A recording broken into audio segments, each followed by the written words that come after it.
Agradeço de coração os e-mails com palavras carinhosas, parabenizando pela estreia da Rede Saúde Convidas, me elogiando pela iniciativa inédita desta proposta. E aí eu respondo de coração a todos vocês. Eu não tenho dúvida que a genialidade humana acontece quando somos nós mesmos, em essência, não só em aparência, os alquimistas do agora. E assim, nós plenos em alquimia do ser, todos os seres se harmonizam em saúde com vida sustentável ao grande todo. Hoje, tenho aqui comigo um alquimista do agora, que nos dá uma alegria de viver. Porque sorrir não gasta energia, é gratuito e gera muita luz, ilumina as pessoas ao nosso redor. E hoje vamos conhecer a ONG Nariz Solidário, que apesar dessa pandemia toda cinza, faz com que, num toque de mágica, com sua essência solidária, ficar tudo azul, ao alimentar nossas almas com a alegria da vida, para promover a manutenção energética diária, o que faz nossa saúde com vida. Eduardo, seja bem-vindo à Rede Saúde com Vida Sustentável. Bom dia, Carla, bom dia a todos, prazer em estar aqui com vocês. Bom dia para quem está vendo de manhã, boa tarde ou boa noite, né? Conforme a ocasião. E vamos lá. E, primeiramente, uma pergunta típica de psicólogo. Quem é Eduardo Roosevelt? Pergunta difícil, né? Eu acho que talvez alguém já de meia idade aí, que passou por muita coisa e que a arte fez compreender melhor as relações, né? Então, eu já fui um cara muito de ismos e istas, e por meio do trabalho que eu venho realizando, principalmente no âmbito social e artístico, fez com que eu compreendesse melhor a realidade do outro, né? E isso me faz, talvez, né? Tento ser, mas um pai melhor, um filho melhor, um amigo melhor, um esposo melhor e assim por diante. Então, eu acho que eu sou um pouco um reflexo aí desses históricos, dessas vivências, que hoje eu considero assim que eu esteja, acho que no melhor momento, assim, vamos dizer, né? E toda ideia, Eduardo, nasce da alquimia do nosso ser. E como a sua ONG, Nariz Solidário, nasceu a partir de você? O Nariz Solidário, ele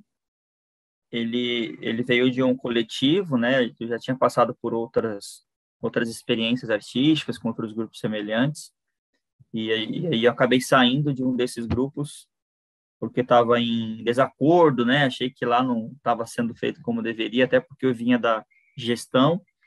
E aí me reuni com alguns amigos e familiares também, aí veio o Nariz Solidário, muito por uma aspiração de querer fazer algo melhor, e depois a gente descobriu, né, que durante um ano e pouco, aí a gente estava fazendo talvez até pior, né, que o outro grupo, e que fez com que acendesse uma reflexão de empatia com a liderança que tinha nesse outro grupo, e da responsabilidade também de, se realmente querer fazer algo melhor, teria que ter estudo, né, que é muito comum grupos semelhantes ao nosso começar com aquela perspectiva, né, às vezes referenciada em filme ou em outro grupo pioneiro, de talvez ter a impressão, leve impressão de que é colocar um nariz, eu já sou palhaço, e palhaço é um ofício milenar, né, assim como estudo da psicologia, né, inclusive a palhaçaria, o palhaço, a palhaça, né, esse xamã, né, ele é muito anterior, inclusive, à própria psicologia. Ele era um ser de psicologia, né? Ele era um ser de refrigério, né? De ativação com o divino, vinha, né? De elementos e de figuras artísticas, né? Então, não tem por que a gente fazer isso hoje de forma tão superficial. E aí, o que se estende de mim é que eu sempre tive talvez um pouco dessa questão mais competitiva, de querer fazer algo melhor, de querer fazer algo realmente que fizesse sentido, né?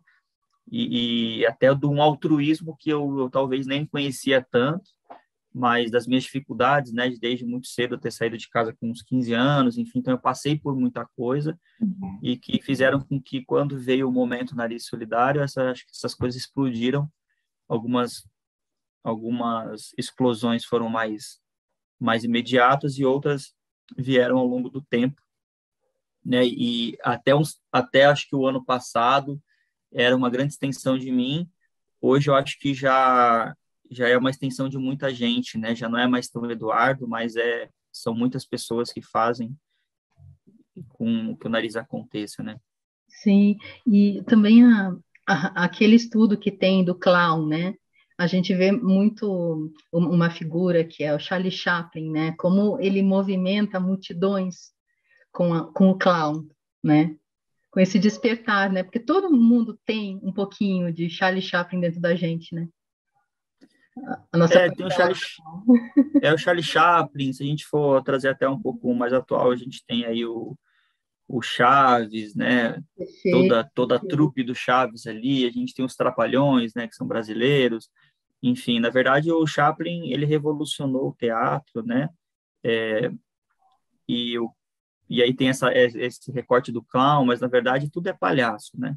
Sim. Tudo é palhaço, né? Linguagem palhaço, mas é que algumas coisas a gente usa para diferenciar um pouquinho a forma e da referência, mas o Chaplin, ele traz essa coisa, acho que para desmistificar um pouco o circo, né? Ele traz um pouco mais para o cotidiano e traz aquela pessoa desfavorecida, né? Num período, inclusive, de guerra ali, né? Com as suas roupas todas já velhas, né? E sempre tentando lutar para existir, para comer, e às vezes tendo até que fazer algumas artimanhas, algumas malandragens, né? Assim também é o Mister Bean, né? Então, que vem uma época um pouco depois, né? A questão do romantismo também, né? Romantismo. Aquele apaixonar que ele tem pela violeteira, né? Todo aquele. Da ingenuidade, né? Da Aham. ingenuidade de eu acho que assim que todo mundo quer existir, né? E o E, Chaplin traz essa existência, né? Depois que a gente se vê tanto com ele, se a gente for pegar também o estudo do próprio Chaves, o Chaves e o Chaplin, na minha visão, eles têm algo muito em comum. perfeito. Eles queriam existir e não tinham praticamente onde morar, né? Uhum. Então, tinham que se virar e, às vezes, se colocar em situações que não gostam, né? Que não gostariam para poder existir e para poder, talvez, participar desse romantismo, comprar um doce, comprar uma flor para entregar para alguém, né? Um morava num cortiço, num pensionato, o outro dentro de um baú, né? Então, acho que é isso, né? Acho que o palhaço traz um pouco essa ingenuidade também, né? Essa coisa infantil, né? O maravilhamento que a gente tem pela vida, né? Isso é bastante do clown. Sim, mas tem um recorte aí também que eu gosto de trazer bastante, e talvez possa nortear um pouco a nossa conversa, que não é fofinho, né? A gente sempre traz esse lugar de que tem essa visão de que o palhaço é fofinho, de que o palhaço é para criança, e na verdade não, na verdade o palhaço ele traz o que a pessoa tem dentro dela, daí ela vai ampliar o que ela acha que tem que ampliar. Tem o jogo da ingenuidade, mas tem o clown, que é, vamos dizer assim, esse mais agraciado, mas a gente também tem o bufão, né, que fala a verdade para a Uhum. sociedade, que inclusive na Idade Média é, foram, né, os que mais a gente tem a visão do Bobo da Corte, essas outras coisas, do Corcunda de Notre Dame, né, também se for pegar Uhum. um pouco mais lúdico, que falavam a verdade mesmo, né, traziam à tona a sociedade aquilo que ela deveria ouvir, precisava ouvir, mas como era considerado louco, podia falar sem de repente receber tanta represária, alguns morriam, enfim, mas acho que a gente pode seguir com uma ideia de que palhaço não é fofinho, não é porque eu faço palhaço, não é porque eu faço uma atividade social, que eu sou a melhor pessoa do mundo, que eu não tenho erros e que eu sou Sim. um ser iluminado. Isso não existe. Eu sou ser humano como todos os outros. E você A não está diferença é alienado também da sociedade, né? Porque o palhaço, ele está inserido no social, né? Ele Ele está inserido no social, e por mais que ele, muitas vezes, ele traga uma mensagem leve, né, como é o nosso trabalho de melhoria de relações, a gente tem que trazer uma leveza, a gente também é manifesto, a gente também é a gente também tem um certo ativismo, né? O palhaço, ele não foi criado para deixar as coisas tão leves assim, ele foi criado realmente para trazer à tona o que ninguém tem coragem de dizer, o que ninguém tem coragem de falar. É por isso que dentro do circo tradicional, né, se a gente buscar um pouco anteriormente, quem iam para os circos eram as figuras públicas daquela localidade que iam lá, e lá o palhaço descia a lenha naquela figura, com respeito, todo mundo ria daquela figura, que era, né, personificada naquela cidade ou naquela comunidade que era intocável, mas dentro do circo o palhaço colocava aquela pessoa como vulnerável, né, para que as pessoas pudessem respirar, rir daquela situação, mas saía dali, as sim. coisas já mudavam de novo, né? Então o palhaço tem um pouco desse lugar, palhaço, a palhaça, né, de realmente se manifestar e trazer à tona algo importante, né, que precisa ser pensado. E pegando um gancho do que você falou de vir existir, né? Tudo que nasce tem um nome para ele vir existir, né? E como se deu a escolha desse nome, Nariz Solidário?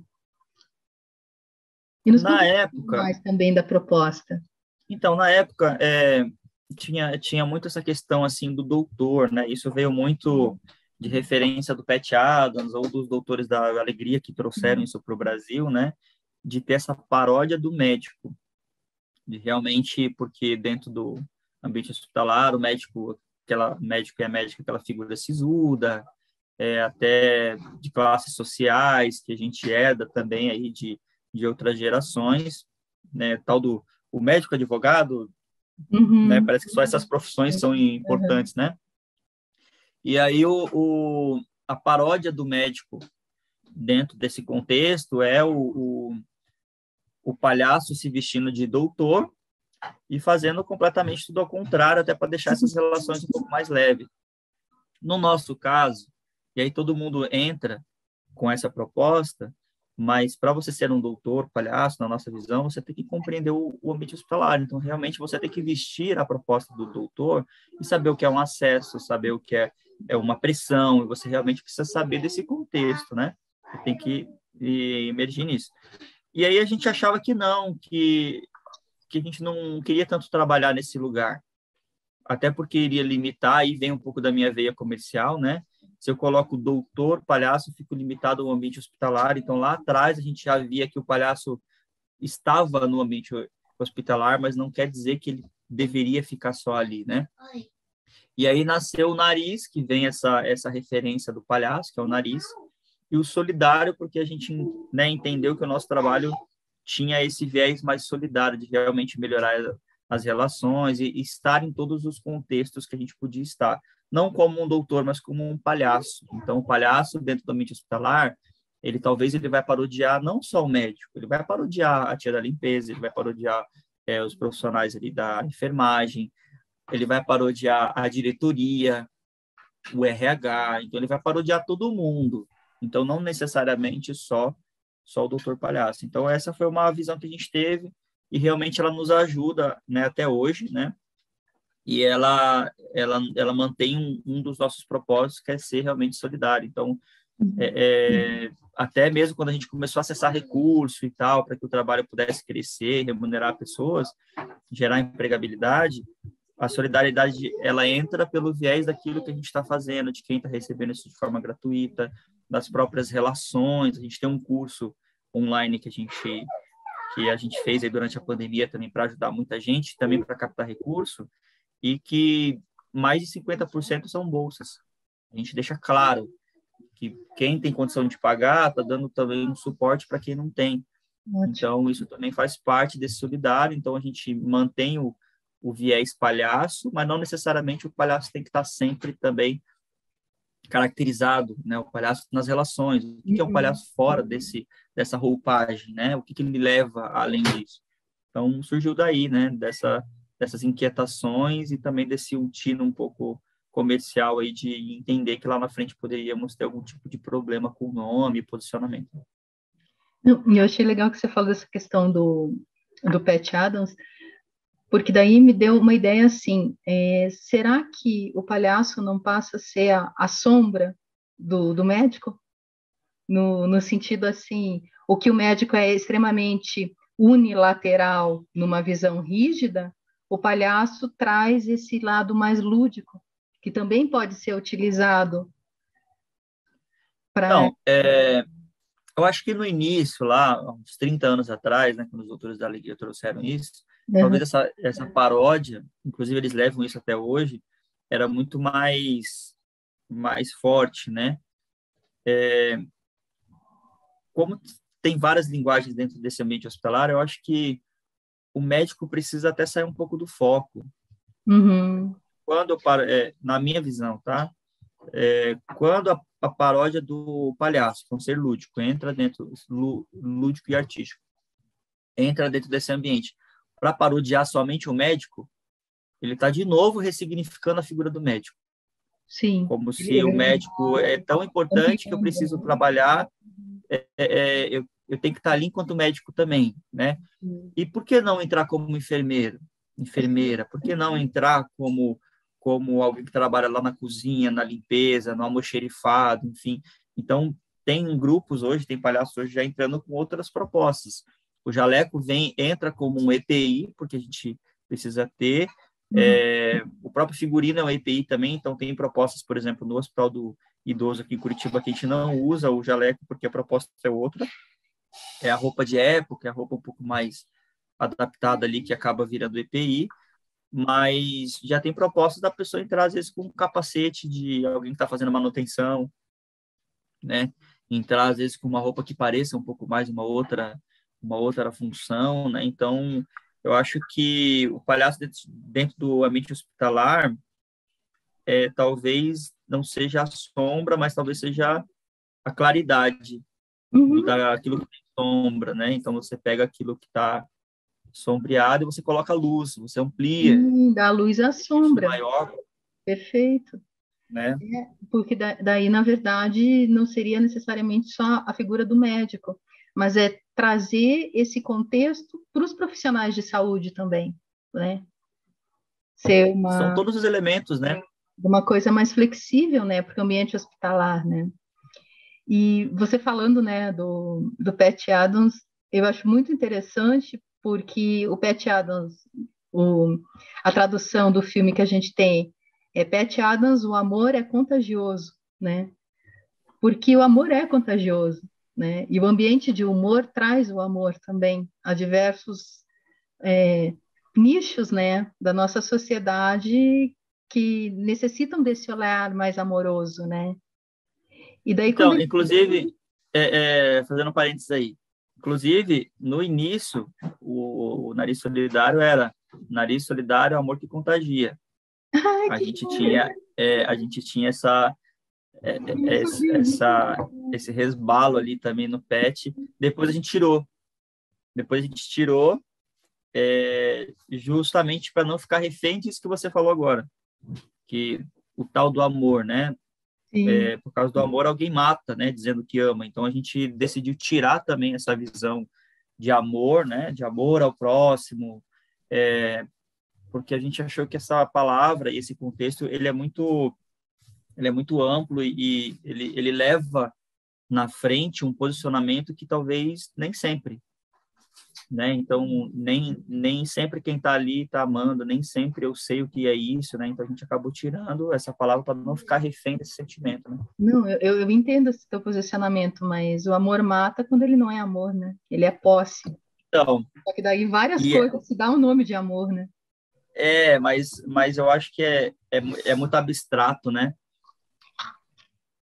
E aí a gente acabou tirando esse posicionamento para não ficar refém dele, porque tem, por exemplo, vou te dar um exemplo assim rápido.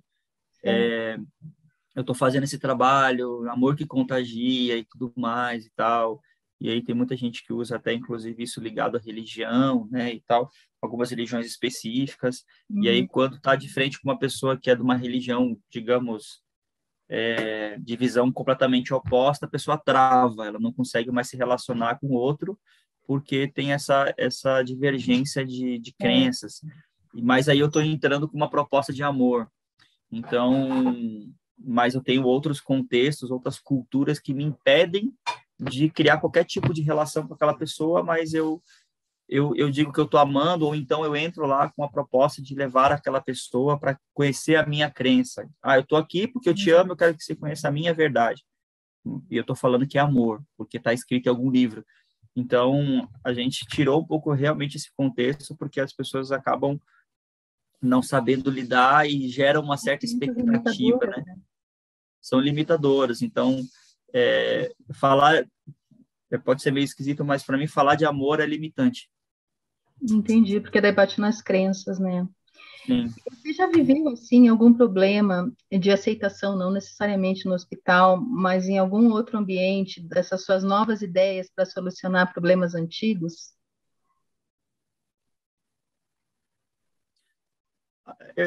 Assim, eu acho que quando falta escuta, a gente realmente tem negativas, né? Tem acontecido cada vez menos, mas lá dentro do próprio hospital, né, realizando o trabalho, a gente já aconteceu de gerar muito ruído, de fazer uma abordagem sem escuta e a pessoa se sentir ofendida, porque a gente também acaba chacoalhando, né? Acaba colocando luz, né, naquilo que Os tem sombra, como eu conteúdos, né? falei, né? Acaba acontecendo às vezes também com os próprios grupos, né, semelhantes, às vezes que acabam se vendo muito como concorrentes. Mas assim, acho que durante a pandemia teve um case importante, que foi quando a gente começou a levar o palhaço, né, que chama aí um curso Humor e a Saúde, que é uma pesquisa da Nádia Moraes, que está com a gente também há bastante tempo, e a gente ampliou essa pesquisa durante a pandemia, falou assim, pô, a gente precisa captar um recurso, porque os trabalhos tinham parado, mas ao mesmo tempo a gente quer ajudar as pessoas, então a gente pegou a pesquisa do humor mais saúde, e levou isso para o ambiente online, e foi o primeiro curso de palhaço online do país. Uau, que joia! E aí, dentro do contexto artístico, isso foi completamente rígido. Por quê? Né? Como assim levar o palhaço para um ambiente artístico? Então, a gente recebeu muitas negativas, muitas críticas, muita gente falou mal da gente, né?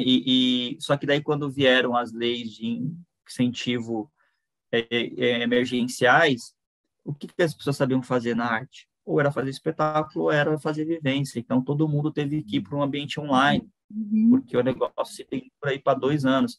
Então, muitas dessas pessoas começaram a vir atrás da gente e perguntar como é que a gente estava fazendo, né? Então, eu acho que responde um pouco a tua pergunta. Primeiro, a gente vai para o sim, tenta resolver, e aí vem um pouco desse viés, dessa veia, tem a veia artística, mas tem essa veia comercial e tem a veia do terceiro setor também, que foi onde eu fui me especializar em negócios sociais, que é como fazer o impacto social ser sustentável, gerar empregabilidade e atingir a mais pessoas, né? Então, foi uma negativa forte, porque para quem é do meio, que nem do meio da psicologia, né? Você entra numa vertente e tem muita gente que vai ser contra você, vai dizer que não gosta daquilo ali, e aí você tem uma sacada diferente, aí cria uma forma de fazer diferente, né? Aí até você consolidar, você recebe muita negativa, aí depois que você realmente consegue o resultado, você acaba se tornando uma autoridade naquele assunto, né? É bem por aí mesmo, sabe, Eduardo? E daí, nessa cinza pandemia, assim, todo o contato humano presencial, ele teve que ser reinventado, né? E como se deu essa invenção, que eu achei muito interessante, desse jogo para crianças, que houve também distribuição aqui no hospital de Campo Largo, né, aqui no Paraná. Uhum. O jogo, na verdade, ele começa bem antes, ele é um fragmento bem pequeno aí de todo o projeto. A gente estava executando um projeto chamado de Nariz para Nariz, que ele era para ser feito de forma presencial, daí a pandemia veio, a gente teve que adaptar. Então, a gente criou uma série de soluções para poder estar presente nesses hospitais.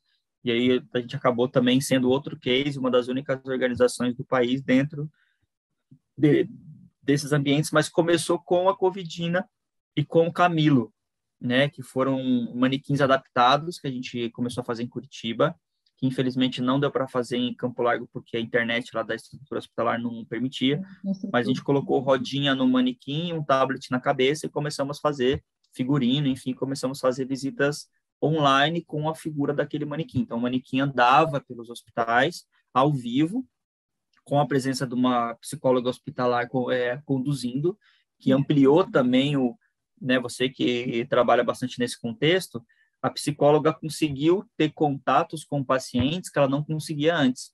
Ótimo. Porque ela estava do lado do boneco, ao mesmo tempo que a gente interagia, então o paciente acabava tendo, principalmente no hospital que era 100% Covid, aqui em Curitiba, que não tinha presença familiar, ela acabava tendo uma maior abertura com o paciente, com os colaboradores, que ela não tinha antes. Então, o trabalho dela, né, cresceu, ela até tem um relato com a gente, cresceu mais de 50% devido à nossa presença lá. E aí, então, começou com o manequim.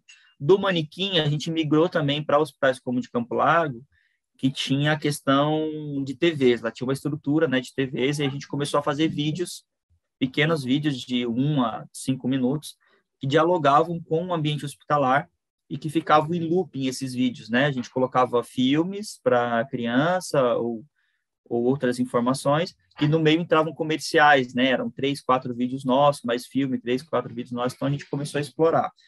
Só que no meio desse projeto, a gente tinha uma comunicação que a gente criou, que a gente falou assim, pô, como é que a gente coloca, a gente vai além, né? Na nossa comunicação, como é que a gente ressignifica o ambiente hospitalar além? Porque as informações vieram vindo, as ideias, aí a gente criou 11 personagens ilustrados, né, junto com a parceria Leste BR lá de Londrina, onde a gente pegou uma máscara e transformou ela num paraquedas. Pegamos uma seringa, transformamos num saxofone. E aí, de repente, a gente entendeu que precisava dar uma persona, criar uma história. Então, a máscara virou paraquedas máscara, então virou uma persona, tinha uma história. A seringa virou seringofone, então começou a criar essa historinha, e aí, de repente, tinha uma parceria com um projeto comunitário da PUC, e um voluntário chegou, falou assim, eu queria fazer o trabalho e tal. Eu falei, tá, o que você sabe fazer? Eu sei fazer jogo. Eu falei, então vamos fazer um piloto. E aí a gente criou um jogo de cartas, né, que foi bem legal. A gente já tinha as ilustrações, já tinha as histórias, a gente só fez uma adaptação. Criamos um jogo de carta 2 em 1, né, tanto aquele jogo o jogo da memória, então você tinha que achar o personagem mais a historinha, ou você colocava todos os personagens na mesa e contava a história, e a criança tinha que identificar, né, qual que era. Então, isso ajuda também a receber, né, o cuidado, a medicação, porque não é mais a luva que está ali, Sim. é a luva e polva, que é um polvo, tem toda uma história e tal. E a equipe de TO, né, começou a usar também, a gente teve a parceria de uma empresa, a Intercity Hotéis também, que acabou abraçando isso e levou isso para os filhos dos funcionários de todas as redes deles, então foi mais de 1.700 criados a nível país, né, para 12 estados e 22 cidades. E aí a gente ampliou isso para os hospitais também. Eu falei, vamos entregar para os hospitais, e aí a equipe de TO gostou também, então isso começou a ser ampliado, e já vai virar livro, então a gente já criou aí 11 historinhas também, a gente está procurando empresas parceiras. A gente acabou criando, na verdade, Vários produtos, né? Essas soluções todas, que não aconteceria, talvez se não tivesse a pandemia, porque a gente estava no presencial, a gente acabou indo atrás de novas formas de fazer. E essa forma de fazer trouxeram para nós outros olhares e que deram certo, a gente foi testando, né? Agora a gente já está numa outra pegada, né? Tá querendo colocar um videogame para pacientes paliativos. Então, a gente já comprou um jogo, um game que coloca lá na TV, enfim. Então, a gente vai criando várias soluções e o jogo, na verdade, ele é um resultado de todas as outras soluções. Ele acabou vindo porque as outras aconteceram, né? Sem dúvida. E eu soube também das diversas premiações que vocês tiveram, né? Parabéns. A gente realmente tem sido reconhecido, né? Então, sempre que a gente vê uma boa prática, a gente coloca isso também no radar desses prêmios. até para que a gente possa saber se a gente está no caminho certo, se tem alguma coisa para melhorar, porque são empresas, só um pouquinho, são empresas que acabam avaliando a gente, né? São vários avaliadores, né? São várias pessoas ali que acabam, expert no setor, que acabam olhando para a gente e, e validando se o que a gente está fazendo é bom ou não. Então, nisso a gente ganhou aí, em 2019, como melhor gestão de voluntariados do Paraná pelo programa Impulso e RPC, né? Depois vieram o prêmio RPC Game também, que a gente teve com os voluntários agora em 2021, o Desca Brasil, que é o memorial da pandemia, que a gente coletou relatos também, né, a nível país, esse é nacional, e teve também um prêmio importante, né, nesse ano aí que passou, que foi o prêmio Top Marketing da nossa, esqueci agora, oi? ADVBPR, que também pegou todo esses cases que a gente teve durante a pandemia e a gente ganhou aí a nível Paraná como melhor ação de marketing, vamos dizer assim, na categoria social, concorrendo com várias empresas. Então, para nós é importante esses prêmios porque valida, né, ajuda a gente também a dar fôlego e falar assim, pô, legal, a gente está indo, né, no caminho certo. Sem dúvida. E quem que pode se tornar um nariz solidário para participar contigo dessa proposta?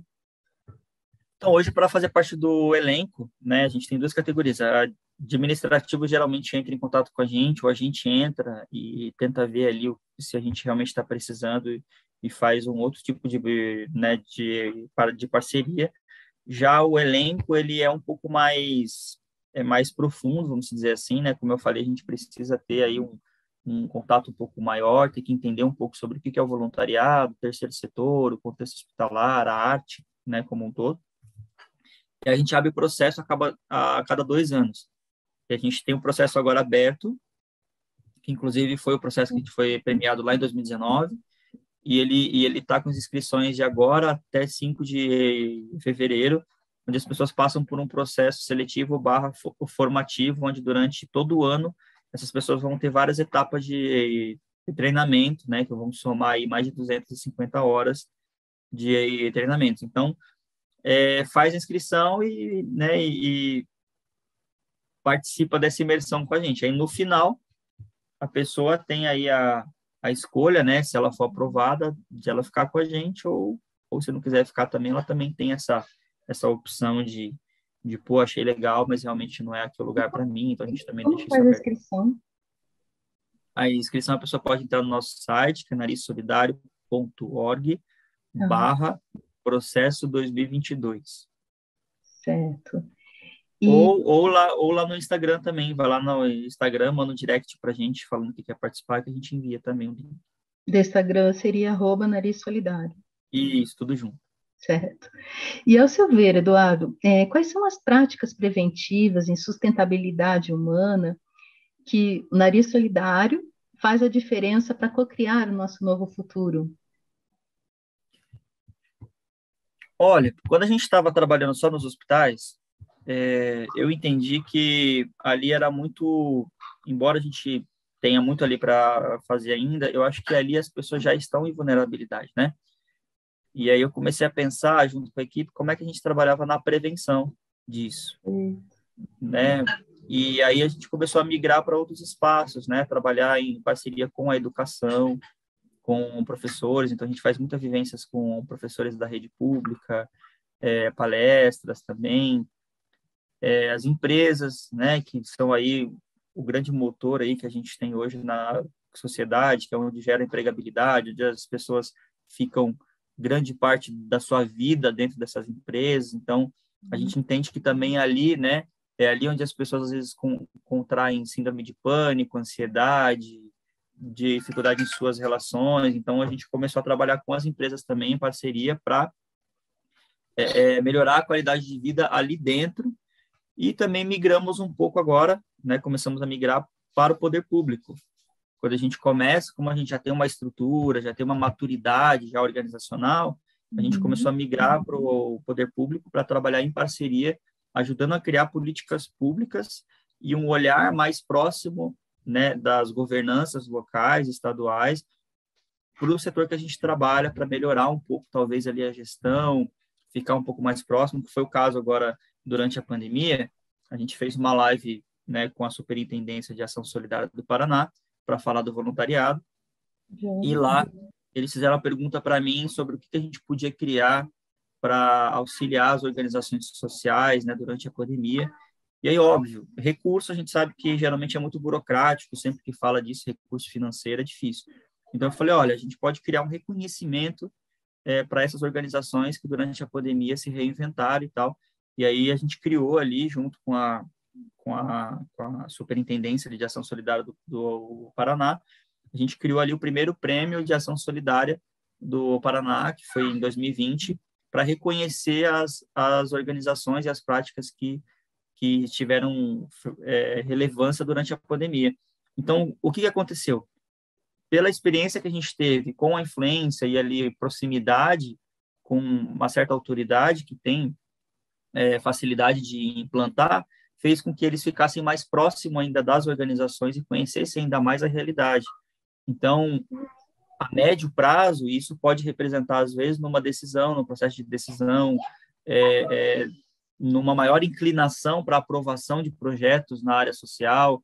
Então, eu acho que eu acho que um pouco está aí, sabe? A gente saiu de um impacto pequeno, onde as pessoas já estavam fragilizadas, e começou a trabalhar de forma mais estruturante já lá na prevenção, né? E de uma forma um pouco maior, né? Eu acho que nosso papel hoje é esse também. Perfeito, ampliou o espectro, né? Daí isso faz a diferença, né? Que é a sementinha que coloca para futuramente colher, né? Porque se a gente retornar um pouquinho lá na paródia do médico, né? Quando a gente estava falando, a paródia do médico entra ali porque ele é uma autoridade, né? Tanto de classe social quanto de posicionamento, de cargos, enfim. Então, se a gente trouxer isso para a sociedade também, a gente vai encontrar diversas outras representações, né, de autoridade, e que são só autoridades, são só cargos, são só castas. No fundo, são todos seres humanos que sentem igual, né, que talvez vivam diferente devido aos seus padrões, né, e recursos, mas vai cair no hospital igual. Então o que a gente faz também, eu acho que é fazer com que essas relações elas se aproximem de novo, né, se reaproximem, respeitando suas diversidades, seus posicionamentos, mas eu acho que é construindo esse diálogo, né, de que poder público, privado e o poder social, vamos dizer assim, eles precisam trabalhar concomitante, juntos, em parceria, para fazer com que a gente tenha uma sociedade melhor, né? Isso que você fala é bem interessante, que me lembrou uma frase do Jung, que é assim, todos nós somos iguais e diferentes ao mesmo tempo. Nós somos diferentes no nosso modo único de ser, porém iguais por pertencer à mesma espécie, a espécie do ser humano, né? Então, sempre a gente está auxiliando o todo a partir de uma iniciativa pessoal, né? E, Eduardo, deixa para a gente uma mensagem para os nossos amados cultivadores do bem, os alquimistas do agora. Olha, eu não sou muito bom de mensagem, mas vamos lá. Falando por experiência própria, eu acho que talvez a pandemia me trouxe um ensinamento sobre resiliência, sabe? Mas não é aquela resiliência daquele jargão que as pessoas colocam no braço e colocam em cartaz, resiliência no sentido de só da palavra, mas de realmente nos momentos mais difíceis, né? Onde eu tive que respeitar os meus invernos, respeitar as minhas dificuldades para realmente poder avançar num momento completamente crítico. Então, acho que eu sou um pouco contra aqueles negócios dos 5 ou 10 passos ou 20 passos para chegar em algum lugar, mas eu acho que o principal para a gente realmente fazer aquilo que a gente gosta e gerar um resultado importante, uma transformação em alguém, é começar pela gente mesmo. Não faz sentido a gente tentar falar de amor ao próximo, tentar falar do outro, se a gente não se conhece, não se olha no espelho, não sabe quais são as nossas dores, não sabe quais são os nossos monstrinhos, né? Tem que aprender a reconhecer eles, né? porque, na verdade, o outro sou eu, né? Eu só consigo perceber o outro a partir do momento que eu me percebo. Então, acho que a minha mensagem é essa, né? É se conhecer e investir em si próprio, porque a partir do momento que você se conhecer, você vai conseguir, de repente, quem sabe, quiçá, ajudar alguém de alguma forma, e ajudar também de forma consciente, saber os nossos limites, né? Saber que a gente só ajuda o outro até um certo ponto e a outra parte é que tem que resolver também e decidir o que vai fazer com a tua ajuda, né? Perfeito. Eduardo, ó, te agradeço de coração, né, por participar aqui da Rede Saúde com Vida Sustentável aqui conosco, né? E quero combinar com você da gente aprofundar um outro assunto, assim, do Nariz Solidário, porque eu achei muito linda a proposta. Parabéns.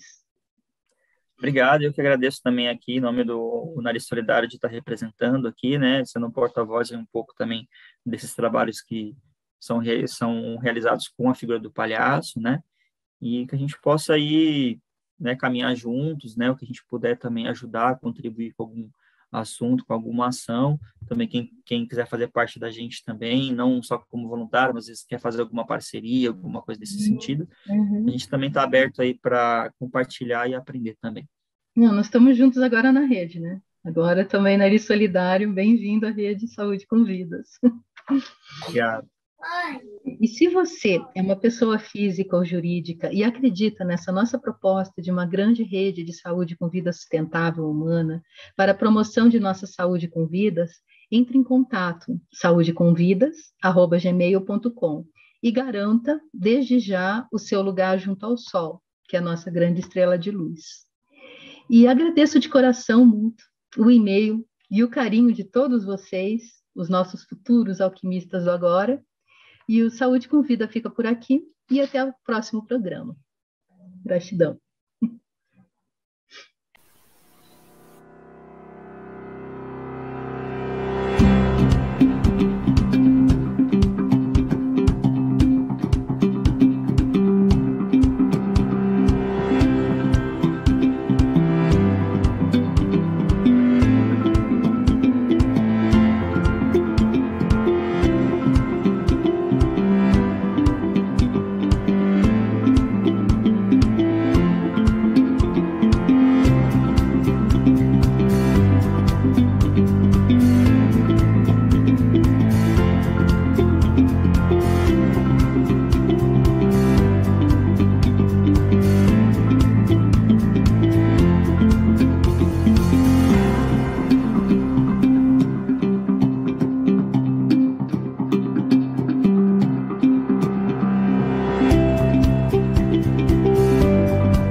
Este programa é uma produção independente. Todo o conteúdo veiculado é de inteira responsabilidade de seus produtores.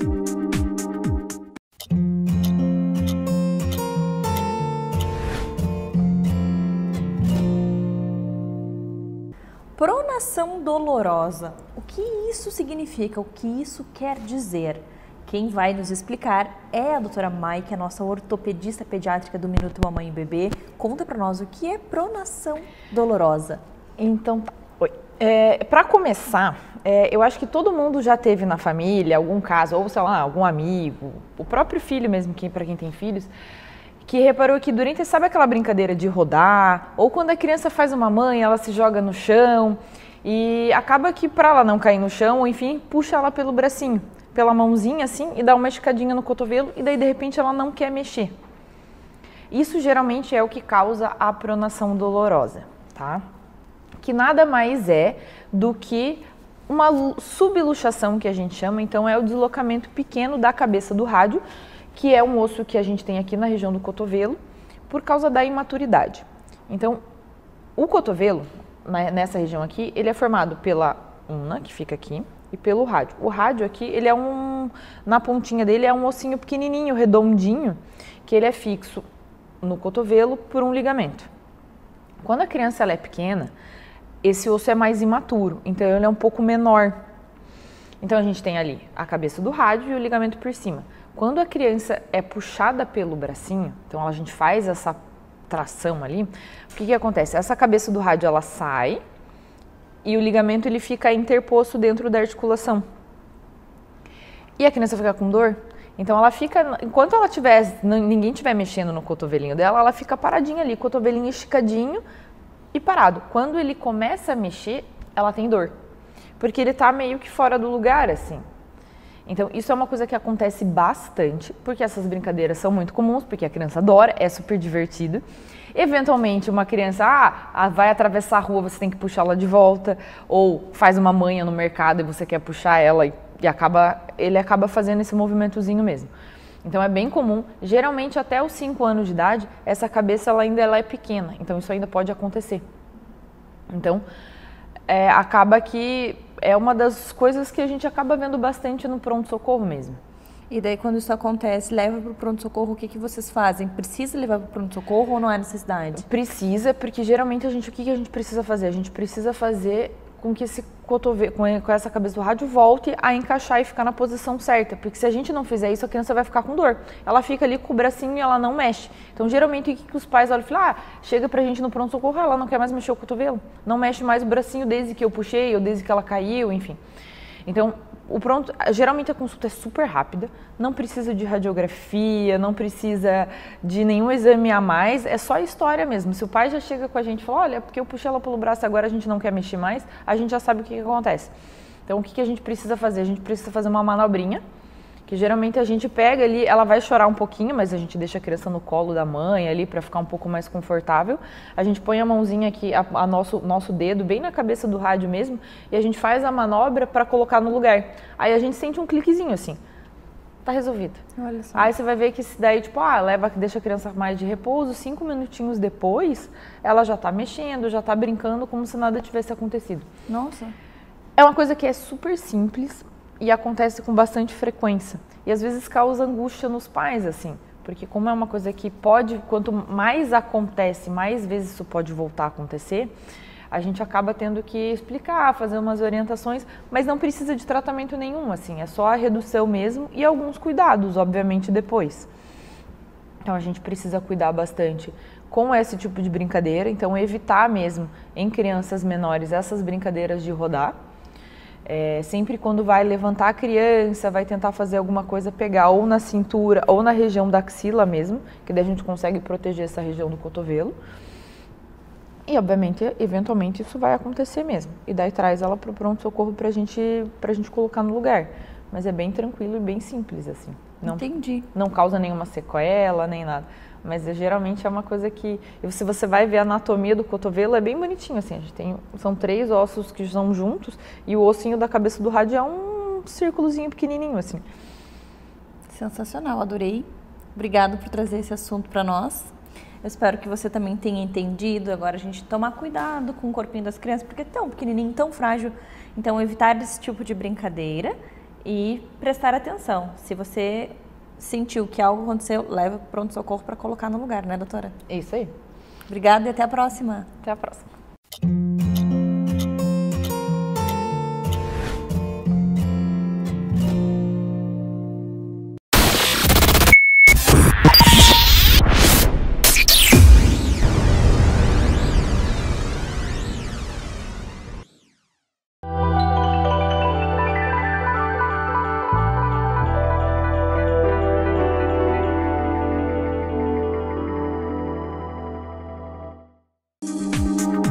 Este programa é uma produção independente. Todo o conteúdo veiculado é de inteira responsabilidade de seus produtores. Nós nos relacionamos com diversos tipos de pessoas, como eu falei, filho, mãe, pai, namorado, namorada, cônjuge, colega, amigo. Cada pessoa vai ter uma forma de se sentir amado. Então, é importante a gente entender cada uma delas um pouquinho para também se fazer percebido como alguém que ama de verdade.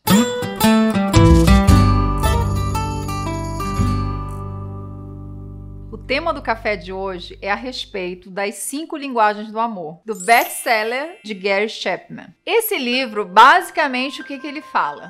Que não basta você amar alguém, é importante nós falarmos a linguagem do amor dessa pessoa. Então, como é que isso funciona na prática? A pessoa, ela se sente amada, ou você pode pensar em relação a você. O que faz você se sentir amado? Não adianta apenas amar. É importante que a pessoa, ela tenha essa percepção desse amor. E ele dividiu em 5 linguagens. Mas existem mais do que essas 5 linguagens do amor. Mas essas 5 seriam linguagens universais para nós já começarmos a nos situar em relação à forma como nós nos sentimos amados. A primeira linguagem do amor, palavras de afirmação.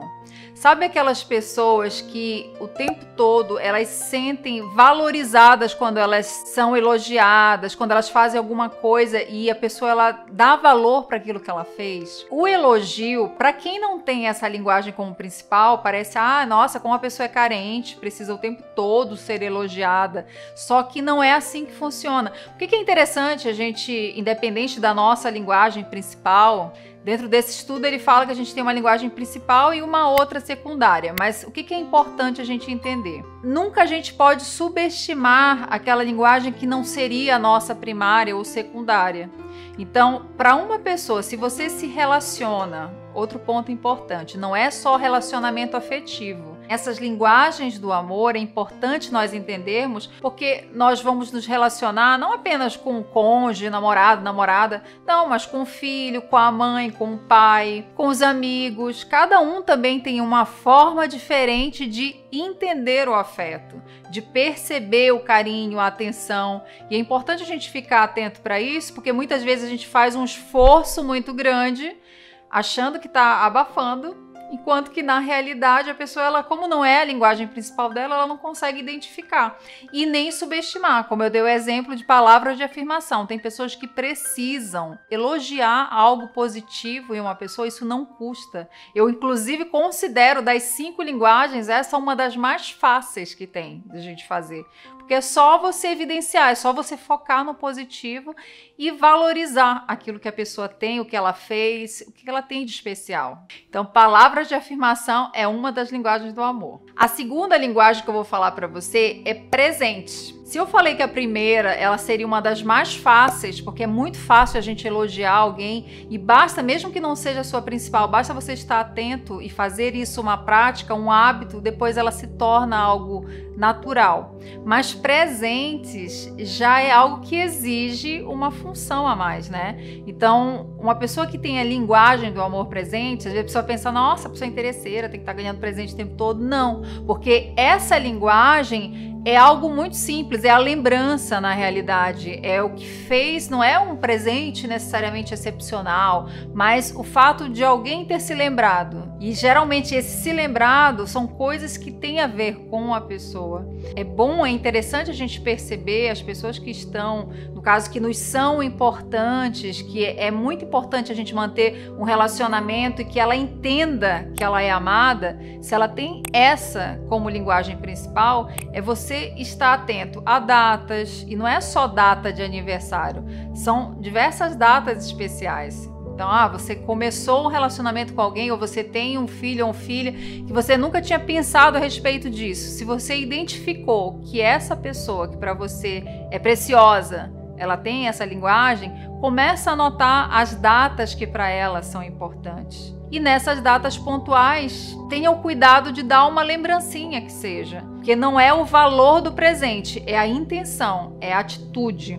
A terceira linguagem é atos de serviço. Particularmente é a minha linguagem. O que seria atos de serviço? é aquela que você vai fazer algo em relação a alguém que para você é especial. Então, pessoas que têm essa como linguagem principal são pessoas que adoram quando, por exemplo, alguém faz uma comida especial, quando alguém resolve algum problema que para você vai facilitar a sua vida. Então, quando você tem alguém especial que tem essa linguagem, procure ver o que você pode ser útil em termos de atitude mesmo, de fazer alguma coisa que faça a diferença positiva na vida daquela pessoa, de tornar a vida dela mais fácil. Então, quem tem essa linguagem de atos de serviço, a pessoa ela fez aquela comida especial, não é para deixar a pia cheia de louça suja, tipo assim, ó, já fiz a minha parte, porque isso não funciona como ato para quem tem essa linguagem como principal. Então, a pessoa ela faz e ainda lava. Então, assim, tem muitas formas de ajudar, de ser útil, de se preocupar realmente em tornar a vida da outra pessoa mais fácil. Se você identifica essa como uma linguagem principal e que você quer fazer, faça de coração, com atitude. E não já pensando que depois você vai cobrar porque aquilo te custou muito, foi muito cansativo.